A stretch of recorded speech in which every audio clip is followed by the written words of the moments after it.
الحمد لله أشهد أن لا إله إلا الله وحده لا شريك له وأشهد أن محمدا عبده ورسوله.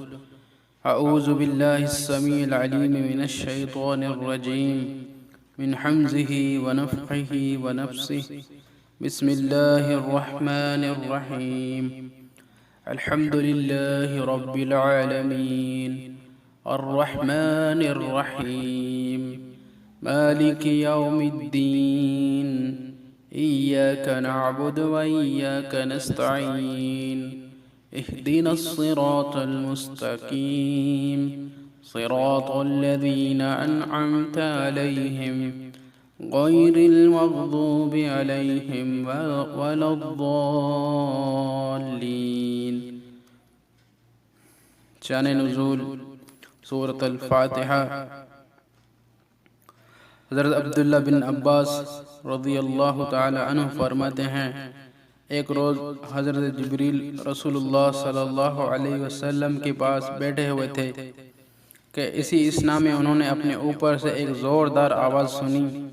انہوں نے اپنا سر اٹھایا، پھر فرمایا، یہ آسمان کا ایک دروازہ ہے جو آج کھولا گیا ہے اور آج سے پہلے کبھی نہیں کھولا گیا. پھر اس دروازے سے ایک فرشتہ نازل ہوا. حضرت جبریل علیہ السلام نے فرمایا، یہ ایک فرشتہ ہے جو آج زمین کی طرف نازل ہوا ہے اور آج سے پہلے کبھی نازل نہیں ہوا. پھر اس فرشتے نے رسول اللہ صلی اللہ علیہ وسلم کو سلام کیا اور کہا، دو نوروں کی خوشخبری سنیے، یہ دونوں نور آپ کو عطا کیے گئے ہیں اور آپ سے پہلے کسی نبی کو عطا نہیں کیے گئے. ایک نور فاتحۃ الکتاب یعنی سورۃ الفاتحہ ہے اور دوسرا نور سورۃ بقرہ کی آخری آیات ہیں. آپ جب کبھی ان دونوں میں سے کوئی کلمہ تلاوت کریں تو آپ کی مانگی ہوئی چیز ضرور دی جائے گی. سورۃ الفاتحہ کی فضیلت. سورہ فاتحہ قرآن مجید کی سب سے زیادہ عظمت و بزرگی والی سورت ہے. رسول اللہ صلی اللہ علیہ وسلم نے ایک روز حضرت ابو سعید بن معلہ سے فرمایا، میں ضرور تمہیں قرآن کی سب سے زیادہ عظمت والی سورت سکھاؤں گا. پھر آپ نے فرمایا، الحمدللہ رب العالمین یہ سبع المثانی والقرآن العظیم الذی اوتیتہ. وہ سورت الحمدللہ رب العالمین ہے. یہ سبع مثانی یعنی 7 دہرائی جانے والی آیتوں پر مشتمل ہے اور یہ قرآن عظیم ہے جو مجھے عطا کیا گیا ہے. صحیح بخاری کتاب التفسیر. سورہ فاتحہ ام القرآن، 7 مثانی اور قرآن عظیم ہے.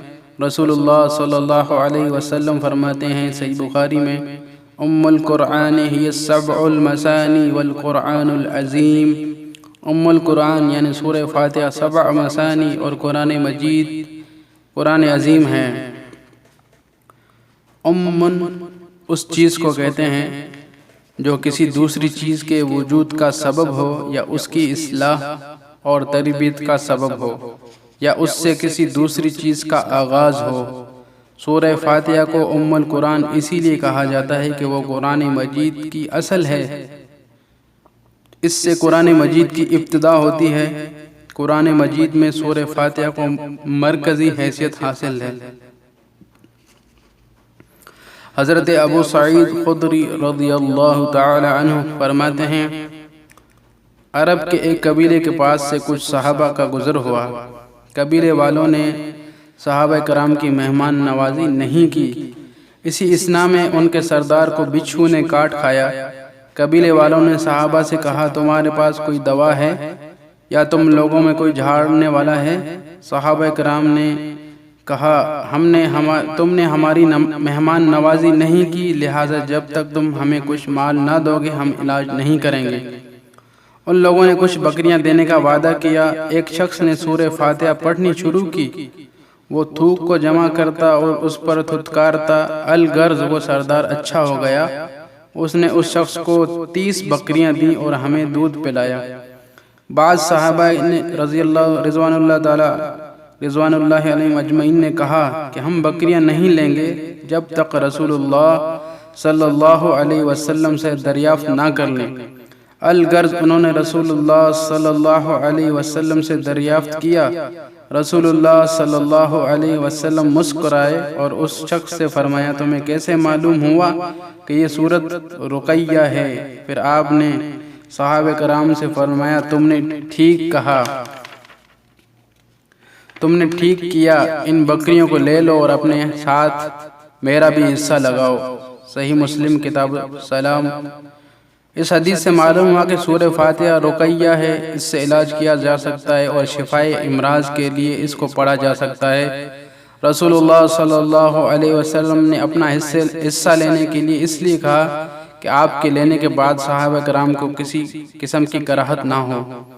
رسول اللہ صلی اللہ علیہ وسلم فرماتے ہیں، اللہ تعالیٰ فرماتا ہے نماز کو میں نے اپنے اور اپنے بندے کے درمیان نصف تقسیم کر لیا ہے، اور میرے بندے کو وہ چیز مل جائے گی جس کا وہ سوال کرے گا۔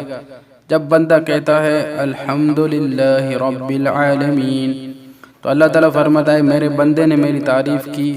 جب بندہ کہتا ہے الرحمن الرحیم، اللہ تعالیٰ فرماتا ہے میرے بندے نے میری ثنا بیان کی۔ جب بندہ کہتا ہے مالک یوم الدین، اللہ تعالیٰ فرماتا ہے میرے بندے نے میری بزرگی بیان کی۔ اور ایک مرتبہ آپ صلی اللہ علیہ وسلم نے فرمایا کہ اللہ تعالیٰ فرماتا ہے میرے بندے نے اپنے کام کو میرے سپرد کر دیا۔ جب بندہ کہتا ہے ایاک نعبد و ایاک نستعین، اللہ تعالیٰ فرماتا ہے یہ میرے اور میرے بندے کے درمیان نصف ہے، اور میرے بندے کو مل جائے گا جو وہ مانگے گا۔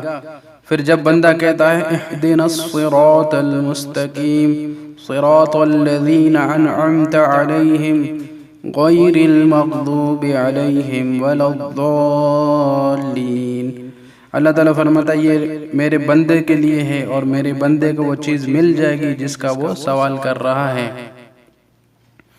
اس حدیث سے معلوم ہوا کہ سورہ فاتحہ نماز کا بہت اہم جز ہے، اسی وجہ سے اس کو صلاۃ کہا گیا ہے۔ اس حدیث سے یہ بھی معلوم ہوا کہ سورہ فاتحہ نعبد پر نصف ہو جاتی ہے اور نستعین کے بعد سورہ فاتحہ کی 3 آیتیں باقی رہ جاتی ہیں۔ 5ویں آیت المستقیم پر ختم ہوتی ہے، 6ٹھی آیت انعمت علیہم پر ختم ہوتی ہے، اور 7ویں آیت ولا الضالین پر ختم ہوتی ہے۔ اس حدیث سے یہ بھی معلوم ہوا کہ الرحمن الرحیم کو الحمدللہ رب العالمین سے ملا کر نہیں پڑھنا چاہیے، بلکہ الحمدللہ رب العالمین پڑھ کر رک جانا چاہیے اور پھر الرحمن الرحیم پڑھنا چاہیے۔ اسی طرح تمام آیت پر ٹھہرنا چاہیے۔ سورہ فاتحہ کی فضیلت اس چیز سے بھی ثابت ہوتی ہے کہ اس کی نازل کرنے کے لیے آسمان کا وہ دروازہ کھولا گیا جو اس سے پہلے کبھی نہیں کھولا گیا تھا، اور وہ فرشتہ اس سے لے کر نازل ہوا جو اس سے پہلے کبھی نازل نہیں ہوا تھا۔ پھر اس فرشتے نے کہا ابشر بنورین اوتیتہما لم یؤتہما نبی قبلک فاتحۃ الکتاب وخواتیم سورۃ البقرۃ لن تقرأ بحرف منہما الا اوتیتہ۔ صحیح مسلم کتاب فضائل القرآن۔ دونوں کی خوشخبری سنیے، یہ دونوں آپ کو عطا کیے گئے ہیں، آپ سے پہلے کسی نبی کو عطا نہیں کیے گئے۔ ایک نور فاتحۃ الکتاب ہے اور دوسرا نور سورہ بقرہ کی آخری آیات ہیں۔ آپ جب کبھی ان دونوں میں سے کوئی کلمہ تلاوت کریں گے تو آپ کو مانگی ہوئی چیز ضرور مل دی جائے گی۔ رسول اللہ صلی اللہ علیہ وسلم نے حضرت ابی بن کعب رضی اللہ تعالی عنہ سے فرمایا اتحب ان اعلمک سورۃ لم تنزل فی السورۃ ولا فی الزبور ولا فی الانجیل ولا فی القرآن مثلها، کیا تم اس بات کو پسند کرتے ہو کہ میں تمہیں ایک ایسی سورت سکھاؤں کہ اس جیسی سورت نہ تو توریت میں نازل ہوئی، نہ زبور میں نازل ہوئی، نہ انجیل میں نازل ہوئی، اور نہ فرقان میں؟ حضرت ابی بن کعب رضی اللہ تعالیٰ نے عرض کیا نعم ای رسول اللہ، ہاں اے اللہ کی رسول، میں پسند کرتا ہوں۔ رسول اللہ صلی اللہ علیہ وسلم نے فرمایا انی لارجو اللہ تخرج من هذا الباب حتى تعلمها، میں امید کرتا ہوں کہ تم اس دروازے سے نہ نکلنے پاؤ گے کہ وہ تمہیں سکھا دی جائے گی۔ حضرت ابی کہتے ہیں کہ فَأَخَذَ رسول اللہ صلی اللہ علیہ وسلم يحدثني وأنا أتتبع مخافة أن يبلغ قبل أن يقضي الحديث فلما أن وفونا، کہ پھر رسول اللہ صلی اللہ علیہ وسلم مجھ سے بات کرنے لگے۔ میں چلنے میں دیر لگا رہا تھا اس ڈر سے کہ کہیں رسول اللہ صلی اللہ علیہ وسلم بات ختم کرنے سے پہلے دروازے پر نہ پہنچ جائیں۔ پھر جب ہم دروازے کے قریب پہنچے تو میں نے عرض کیا، اے اللہ کے رسول صلی اللہ علیہ وسلم، وہ کون سی صورت ہے جس کا آپ نے مجھ سے وعدہ فرمایا تھا؟ رسول اللہ صلی اللہ علیہ وسلم نے فرمایا، فَكَيْفَ تَقْرَأُ فِي الصَّلَاةِ، تم نماز میں کیا پڑھتے ہو؟